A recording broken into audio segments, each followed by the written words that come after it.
Buonasera e benvenuti a questa edizione del nostro telegiornale. Vediamo subito i titoli. Dalla strage di Altavilla Milice al naufragio del Basian e poi le polemiche sul ponte, l'emergenza siccità e tanti scandali, si conclude un 2024 ricco di fatti di cronaca e di vecchi e nuovi problemi. Lenticchie anche per gli ultimi all'Health Center della Caritas di Catania. I volontari hanno preparato pasti per 250 persone. Da San Silvestro a Mare a Catania si rinnova la tradizione della gara di nuoto nel porticciolo di Ognina. Tra i partecipanti anche l'astronauta parmitano. Uccide il marito con un cacciavite al culmine di una lite. La donna, originaria del Mali, temeva per l'incolumità del figlio di 2 anni. Migliorano le condizioni della turista tedesca intossicata dai fumi del camino, fatali per il fratello. La famiglia aveva affittato una villetta a Cefalù per passare le feste. Preoccupati per il futuro i lavoratori licenziati da 2 catene di abbigliamento. Stamattina sit-in di protesta a Messina. Intanto gli ex dipendenti Almaviva sperano nel vertice di Roma per salvare il posto di lavoro. Calcio, a Palermo è ancora in bilico la panchina di Dionisi. Una decisione arriverà solo dopo Capodanno. Tutte le siciliane sperano nel mercato di gennaio per rinforzarsi.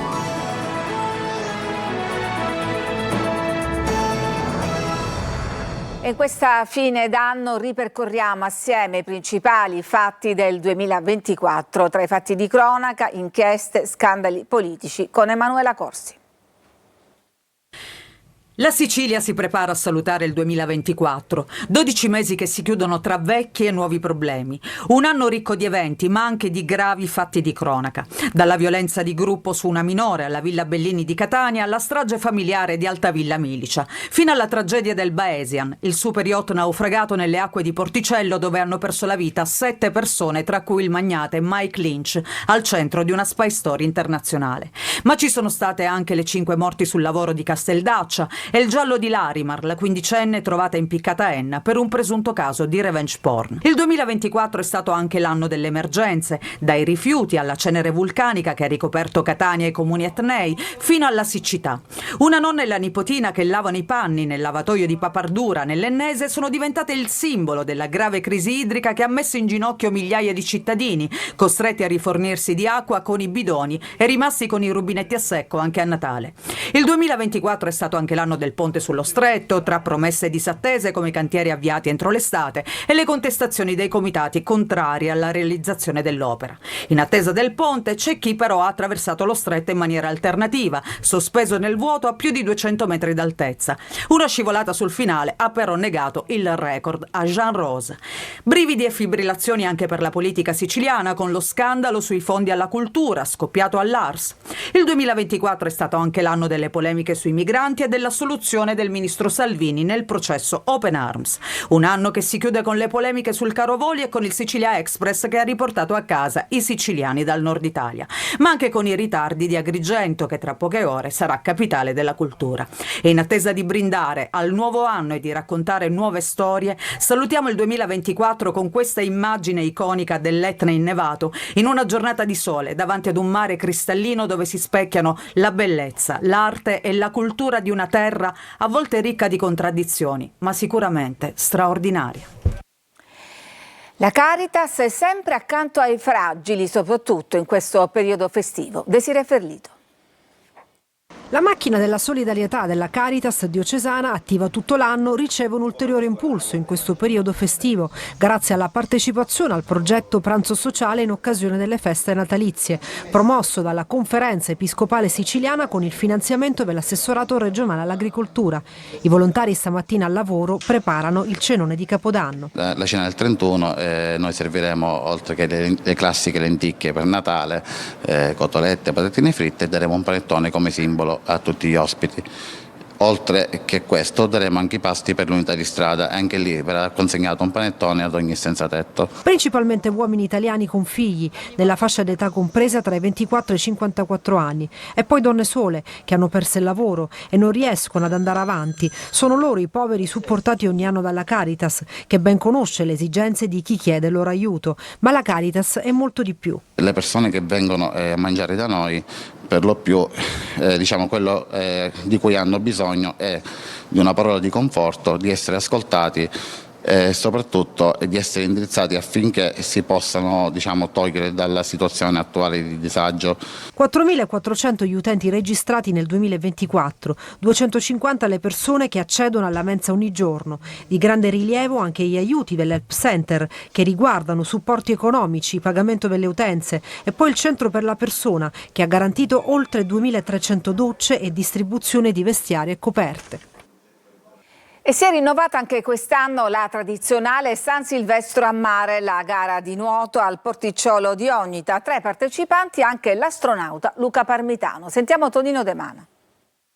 Dal bianco dell'Etna all'azzurro del mare di Ognina, tra sorprese, goliardia ed imprese. La 63esima edizione della San Silvestro a mare, tradizionale appuntamento catanese, regala spettacolo ed emozioni per un evento che fa il giro del mondo e anche più. Direttamente dallo spazio, l'astronauta Luca Parmitano, intercettato sugli spalti, a godersi lo spettacolo. È un piacere, è bellissimo. Oggi una terra che ci accoglie con una giornata primaverile e sembra fatta apposta per una gara di nuoto a mare. Poco dopo la sorpresa, con il numero 8 in acqua, Luca Parmitano, ecco le sue sensazioni al traguardo. Hai partecipato? Com'è andata? Bellissimo. E l'acqua? Sono qui, fantastica. Arrivo con il fiatone anche per l'assessore allo sport, Sergio Parisi. Ti abbiamo visto per la prima volta in difficoltà. Mai, bellissima. L'importante è esserci. Sì, l'importante è esserci, l'importante è arrivare al traguardo come tutte le cose, quindi meravigliosa giornata, meraviglioso il nostro movimento che sempre si confronta in questa manifestazione, meraviglioso il nostro scorcio di mare all'interno della meravigliosa nostra città. Per la terza volta consecutiva vince la San Silvestro a mare Riccardo Torrisi, pallanotista. Allora, cosa rappresentano questi segni? Tre vittorie ed è una consecutive ed è un'emozione pazzesca, unica. Ogni anno c'è sempre attenzione nei tuoi confronti, evidentemente sei il pupillo di questa manifestazione. Ma ringrazio tutte le persone che mi sostengono perché è solamente grazie a loro che sono qui, perché da solo non avrei lo stimolo per gareggiare. Nota stonata, il monopattino in acqua nel borgo marinaro e l'attualità della protesta dei pescatori di Ognina contro la privatizzazione del porticciolo. Tanti gli striscioni esposti per un malcontento che si espande a macchia d'olio.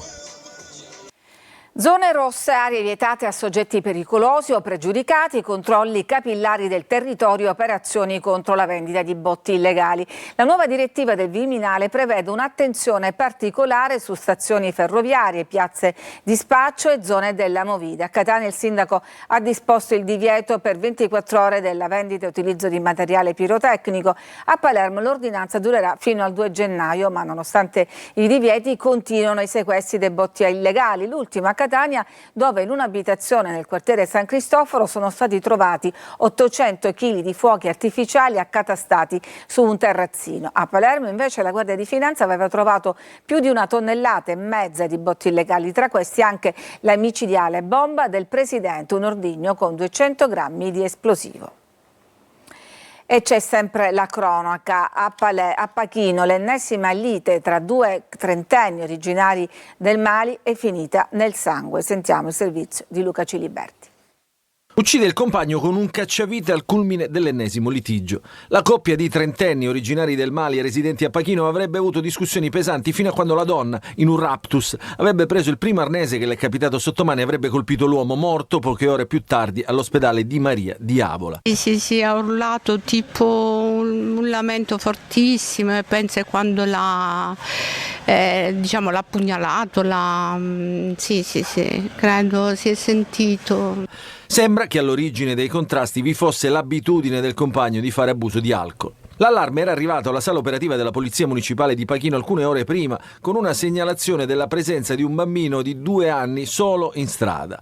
Quando gli agenti sono arrivati sul posto hanno trovato il piccolo con lo zio. Il bambino, prima che la situazione tra i genitori degenerasse, era stato temporaneamente tolto alla famiglia su indicazioni dei servizi sociali del comune di Pachino. Non erano persone che una poteva un pochettino dialogare, erano un po' particolari. Secondo una prima ricostruzione dei fatti, la donna temeva per la sicurezza del figlio, perché quando il compagno era ubriaco risultava fuori controllo. Di queste paure la donna ne avrebbe parlato con il fratello residente in una città del nord Italia. Quest'ultimo, d'accordo con la sorella, Sarebbe arrivato a Pachino nei giorni scorsi in occasione delle vacanze di Natale e avrebbe consigliato alla sorella di parlare con i servizi sociali del comune, cosa che evidentemente ha fatto lui stesso. Al culmine dell'ultimo litigio però la trentenne non ci ha visto più e in preda alla paura ha colpito l'uomo all'inguine. La vittima è deceduta a causa dell'emorragia nell'ospedale di Avola. I due erano regolarmente residenti e il marito faceva lavori saltuari. Il bambino, inizialmente affidato a una vicina di casa, su indicazione dell'autorità giudiziaria, adesso è stato trasferito in una struttura di assistenza. Arrestato dalla polizia un ventenne che ieri sera ha aggredito un infermiere del pronto soccorso dell'ospedale Sant'Elia di Caltanissetta. I poliziotti, sentendo delle urla, hanno trovato il giovane mentre cercava di colpire con calci e pugni l'operatore. Il ragazzo era arrivato nella struttura con un tasso alcolemico alto. E migliorano le condizioni della turista tedesca rimasta intossicata dalle esalazioni del comino che invece hanno ucciso il fratello. Fuori pericolo i genitori. Sentiamo Marco Ulla. Avevano scelto Cefalù per trascorrere insieme il Capodanno, una villa affittata nella collina di Sant'Ambrogio, mare e natura. Poi la cena, il camino acceso e la tragedia. La famiglia tedesca in vacanza a Cefalù stava dormendo quando il monossido di carbonio ha avvolto Villa Deodata, ora sotto sequestro. Il figlio morto a letto, la sorella in bagno, entrambi al piano terra, che vomitava e non riusciva a respirare. La mamma e il compagno in uno stato di semi-incoscienza. Il fatto che la loro camera si trovasse al primo piano della villa ha fatto sì che riportassero conseguenze meno gravi. Elmo Pargman, 63 anni, ha chiamato il 112 prima di perdere conoscenza. La moglie ha tentato di aiutare i figli, era stordita.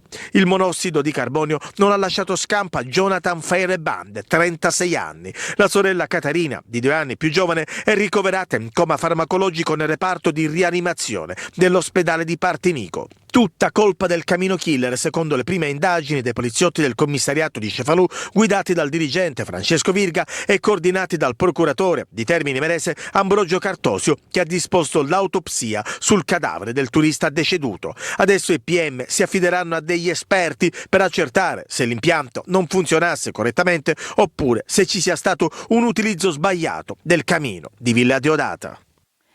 Sconti sulla Tari per chi denuncia il racket delle estorsioni. Lo ha deciso il sindaco di Bagheria Filippo Maria Tripoli per dare un segnale chiaro. Chi collabora con le forze dell'ordine, dice, può contare sul sostegno dell'amministrazione comunale.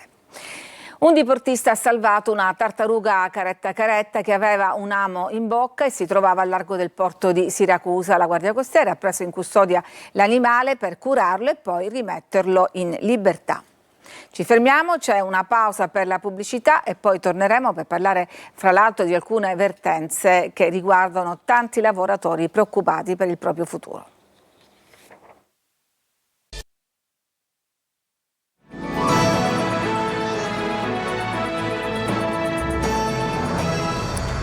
Negozi in crisi e lavoratori a rischio. Questa mattina a Messina il sit-in dei dipendenti che hanno spiegato il clima di incertezze che vivono ormai da settimane. Francesco Triolo. Le luci del Natale e il buio di uno dei negozi del centro più rinomato. A Messina, come nel resto in tutta la Sicilia, i negozi a marchio Benetton e Combipel hanno da settimane svuotato le vetrine. Per i dipendenti, 25 circa a Messina, un centinaio nella regione, il Natale e il Capodanno non sono certo vissuti in un clima di festa, ma di grande incertezza. La chiusura dei negozi Benetton, annunciata da settimane, per i sindacati il risultato di una diatriba economica tra il gruppo e le società in ramo d'affitto gestite dal gruppo Venturato, incaricate della vendita dei prodotti del noto marchio di moda. Divergenze sui contratti di affitto e difficoltà economiche hanno portato alla sospensione di numerosi dipendenti ed infine alla chiusura dei punti vendita. La situazione ha colpito duramente non solo Messina ma anche altre località in provincia come Taormina, Capodorlando, ma anche Palermo e Catania. Noi ci troviamo da 6 mesi e non avere risposte né da Benetton né dalla nostra azienda Benfast. Stiamo passando un periodo allucinante, critico. Non abbiamo risposte da nessuno, non sappiamo se il negozio aprirà, non sappiamo da 6 mesi che cosa ne sarà di noi. Purtroppo da qualche mese a questa parte ci troviamo in questa situazione e per me dopo 35 anni non è una bella situazione, come non è neanche per le mie colleghe, in quanto siamo persone che abbiamo famiglia, abbiamo mutui da pagare e in questo momento abbiamo necessità di avere una certezza. La situazione di Combipol è ancora più critica, il marchio ha accumulato in debiti ingenti mettendo a rischio l'occupazione di migliaia di lavoratori in tutta Italia. Il Ministero dello Sviluppo Economico è alla ricerca di un acquirente per salvare l'azienda di posti di lavoro, ma il futuro appare incerto. Lavoravo in quel punto vendita da 19 anni, le mie colleghe lavorano in quel punto vendita da 20 anni, lo hanno aperto. Siamo 10 famiglie, tutti con bambini, con impegni di pagamenti, mutui che dobbiamo pagare e viviamo nell'incertezza più totale dal 19 ottobre. C'è uno spiraglio invece per i lavoratori dell'ex call center Almaviva. Sentiamo Marco Cullà. La partita non è ancora finita, gli ex lavoratori Almaviva possono ancora aggrapparsi ad un'ultima speranza per non perdere il proprio posto di lavoro. Intanto c'è stata una proroga di qualche giorno sulla cassa integrazione che sarebbe scaduta oggi per i 394 lavoratori del call center. Nel corso dell'incontro di ieri a Palazzo d'Orleans, la Regione Sicilia ha formulato al Ministro del Lavoro e delle Politiche Sociali, Elvira Calderone, una proposta per salvaguardare il posto di lavoro degli ex lavoratori Almaviva, ovvero l'impiego full time di 130 dipendenti nelle 2 centrali operative del numero unico per le cure non urgenti 116-117 che sarà attivato in Sicilia nei prossimi mesi e contestualmente la richiesta di proroga della cassa integrazione per tutti i lavoratori dell'azienda impiegati in Sicilia. L'incontro di ieri ha riacceso una flebile speranza per gli oltre 400 lavoratori siciliani dell'ex call center Almaviva. Adesso la palla passa all'azienda che si spera faccia un atto di responsabilità e accompagni il percorso di ricollocamento prospettato alla regione siciliana per questi lavoratori. I prossimi giorni saranno quindi decisivi per il futuro dei 394 lavoratori che trascorreranno il Capodanno in un limbo e nell'incertezza. L'auspicio è che all'incontro ministeriale previsto per il 3 gennaio alle ore 11 ci sia convergenza di intenti da parte di tutte le parti interessate e che si possa pervenire ad un accordo che consenta la proroga della cassa integrazione anche per l'anno 2025. Ci fermiamo, c'è ancora una pausa e poi torniamo con la pagina sportiva.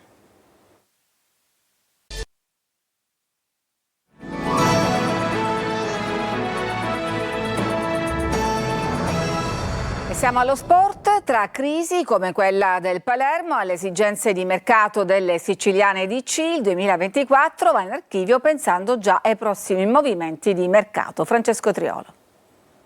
La sconfitta contro il Cittadella apre la crisi del Palermo, nell'ambiente c'è ancora sgomento per l'assalto dei tifosi al pullman di ritorno dalla trasferta, mentre la società sta valutando l'esonero di Dionisi e il licenziamento del direttore sportivo De Santis, ma una decisione sarà presa soltanto dopo Capodanno, prima della ripresa degli allenamenti fissata per il 4 gennaio. Tra i nomi in lizza per la sostituzione di Dionisi sulla panchina rosanero c'è quello di Rolando Maran e Andrea Pirlo. Al DS De Santis viene contestato invece il mercato estivo considerato fallimentare. In casa Catania la ripresa degli allenamenti è avvenuta con la novità che riguarda Francesco Di Tacchio. Il centrocampista assente per infortunio dal 7 settembre scorso si è rivisto in gruppo, un primo segnale di ripresa per il mediano, comunque non disponibile per la sfida del 5 gennaio contro il Benevento. Al lavoro con i compagni per l'intera seduta anche Adamonis, tra gli indisponibili Stefano Sturaro. Gli accertamenti dopo Catania-Sorrento hanno rivelato una lesione di primo grado al bicipite femorale sinistro, presente anche l'ultimo rinforzo, il portiere Alessandro Farroni, che invece perfezionato il tesseramento è convocabile e potrebbe andare in campo dal primo minuto al Vigorito. A Trapani si parla di mercato con l'ipotesi di un prestito per Diego Zuppel. Siracusa, Cireale ma anche il Matera di Alfio Torrisi sarebbero interessate. In entrata addirittura d'arrivo le trattative per Rajcek, Toscano e De Col. A Messina c'è area di parecchi movimenti. Lia interessa proprio al Trapani, Petrungaro al Potenza e Anatrella un paio di richieste. Sono i pezzi pregiati dell'organico giallorosso, toccherà al nuovo direttore sportivo, quando sarà nominato, gestire il mercato, ma intanto si deve capire quale sarà il budget messo a disposizione dalla proprietà. Ed è tutto per questa edizione, grazie per averci seguito, non mi resta che augurarvi un felice anno nuovo.